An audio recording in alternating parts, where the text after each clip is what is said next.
Okay, so I was trying to write an email the other day, and something absolutely bonkers happened. I'm sitting there, staring at my screen, trying to figure out how to professionally say, "Hey, can you please do the thing I asked you to do 3 weeks ago?" You know, the usual corporate dance.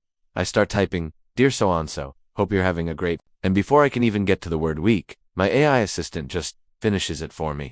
But it didn't just finish the sentence. Oh no, it wrote the entire email, the whole thing. A beautifully crafted passive-aggressive masterpiece. It was polite but firm, with just a hint of "I'm silently judging your response time." It even suggested a follow-up meeting and attached the original request. I was stunned. It was like my keyboard had read my mind and then channeled my inner sassy project manager. For a second, I was a little freaked out. Is this thing listening to my thoughts? Is my brain now just a Bluetooth device for my laptop? But then I started experimenting. I thought about making a sandwich, and my notes app opened with a grocery list for bread, turkey, and that fancy mustard I like. I thought, man, I really should clean my apartment. And my browser opened up a search for local cleaning services. At first it was incredible. I was living in the future. I was practically a superhero whose only power was extreme efficiency. I'd think about a funny cat video, and boom, it's on my screen.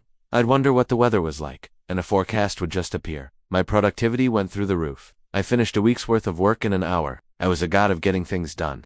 But then, it started getting weird. I had a fleeting thought about how my friend's new haircut looked. Let's say, adventurous. The next thing I know, my AI is drafting a text to them saying, "Your hair looks like a startled pineapple." I had to dive across the room to stop it from sending. My internal monologue was no longer a safe space. Every random, unfiltered thought was a potential social disaster waiting to happen. So, I've decided to go analog for a bit. I'm using a pen and paper. It's slower, sure, and my hand is cramping up, but at least my stationary isn't going to tell my boss what I really think about our quarterly goals. Maybe the future can wait just a little bit longer. Thanks for watching, and if you've had a similar AI experience, please share it in the comments. I'd love to know I'm not alone.